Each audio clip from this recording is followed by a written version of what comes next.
quantique, un champ est associé à des particules, qu'on appelle les quantas du champ, et ce qu'on appelle les bosons de Higgs, ce sont les particules associées à ce champ. Ok ? Et donc, alors là, la métaphore est complètement fausse, mais je la dis quand même. Le boson Higgs, ça serait l'équivalent des cristaux de neige dans le champ de neige. C'est les quantas qui font le champ. Et donc, pour être sûr qu'il y a un champ, il faut prouver que ces cristaux existent. Et donc, il faut mettre en évidence des bosons de Higgs.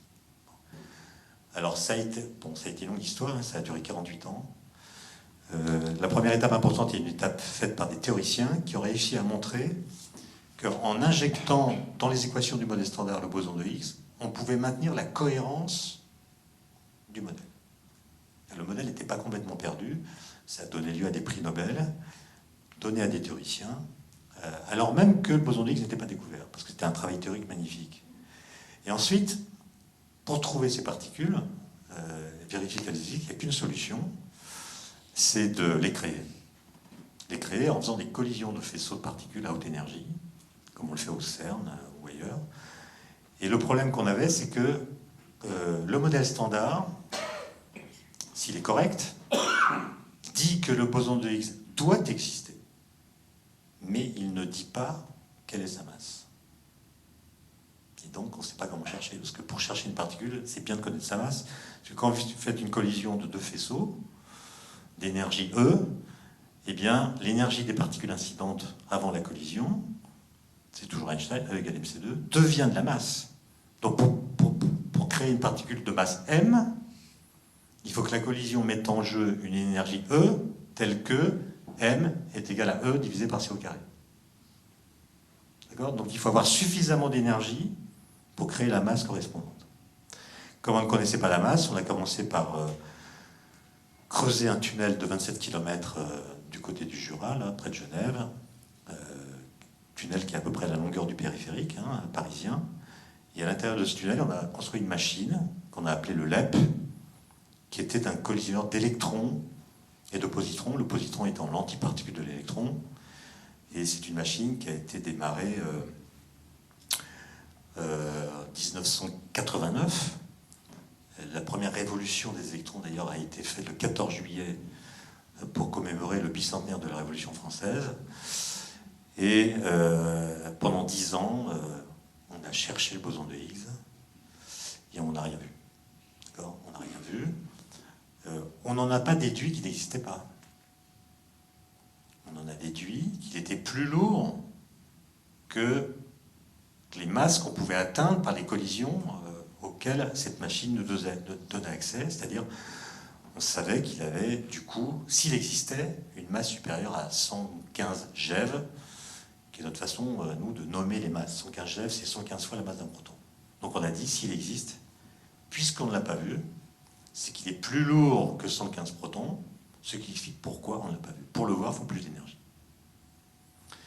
D'ailleurs, il ne peut pas avoir une énergie très très élevée, beaucoup plus élevée, parce que si c'était le cas, il y aurait des incohérences théoriques qui apparaîtraient. Donc en fait, on savait que s'il existe, sa masse est comprise entre en gros 115 GeV et 200 GeV. Et donc on a dit, il faut faire une machine plus puissante dans le même tunnel, 27 km. Et il faudrait mettre dans la machine des protons au lieu de mettre des électrons. Parce que les protons sont plus lourds, puis ils ont plus d'énergie, et donc on aura dans le centre de masse de la collision une énergie plus grande, et si on a suffisamment d'énergie, eh bien, on est sûr qu'un Higgs dont la masse est inférieure à 200 GeV ne pourra pas nous échapper. Et on est sûr d'avoir une machine qui permet d'explorer toute la gamme de masse dans laquelle le boson de Higgs peut se trouver. Bon. Et il y a des tas d'ennuis, évidemment, parce que quand on fait une collision d'électrons, l'électron, c'est une particule élémentaire. Le positron aussi. Ils n'interagissent pas par le biais d'interactions nucléaires. Donc c'est des collisions assez propres. Alors que le proton, il contient des quarks. Et les collisions de protons, en fait, c'est pas des collisions proton-proton, c'est un quark d'un proton qui cartonne avec un antiquark ou un gluon de l'autre proton. Et donc on ne sait pas très bien quelle énergie est mise en jeu dans la collision. C'est plus compliqué. Donc c'est des collisions plus difficiles à interpréter. Je ne sais pas si vous avez visité le CERN, mais ça vaut le coup.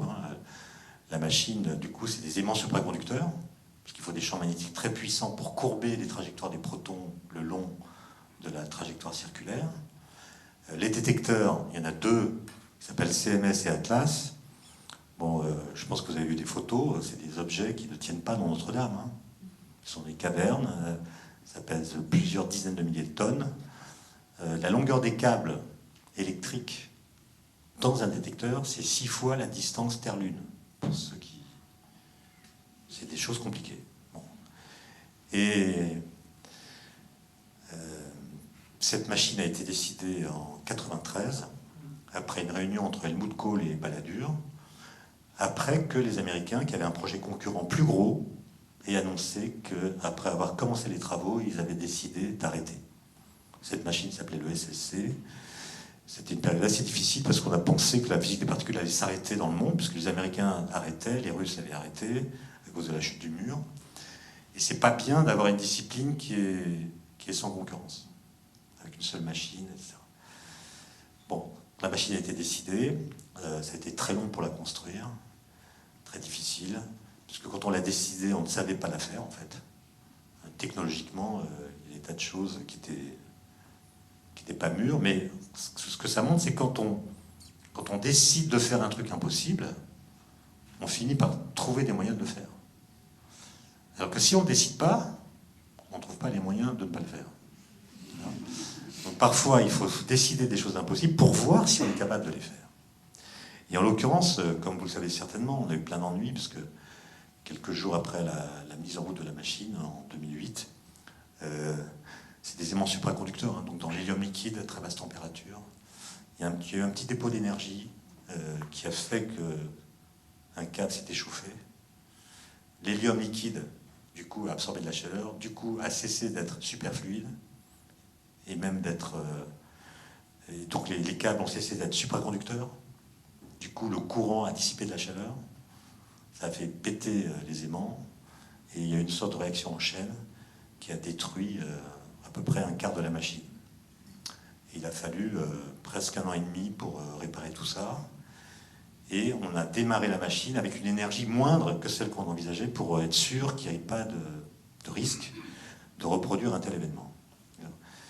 Et on a vu le boson de Higgs à partir du mois de juin 2012, et on a eu la confirmation le 4 juillet que c'était bien une nouvelle particule. Alors quand on dit on le voit, c'est pas on reconnaît le boson de Higgs à la télé, hein, comme on reconnaît sa voisine de palier le matin dans les escaliers. Hein, c'est plus compliqué, quoi.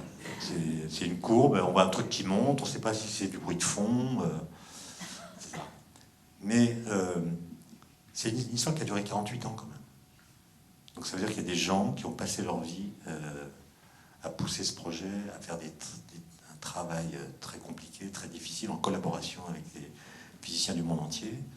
Parfois avec des phases de découragement, notamment quand on a pensé que la machine ne se ferait jamais, quand elle a explosé, Bon, ça montre que, voilà, une certaine ténacité qu'on trouve dans ces métiers, et en même temps une capacité de s'organiser à grande échelle. Vous savez que c'est au CERN qu'on a inventé le web, pour la machine d'avant, le LEP, parce qu'il y avait des physiciens du monde entier qui commençaient à recueillir des données, et la question qu'on se posait, c'est comment envoyer des fichiers de données à des gens de n'importe quel pays.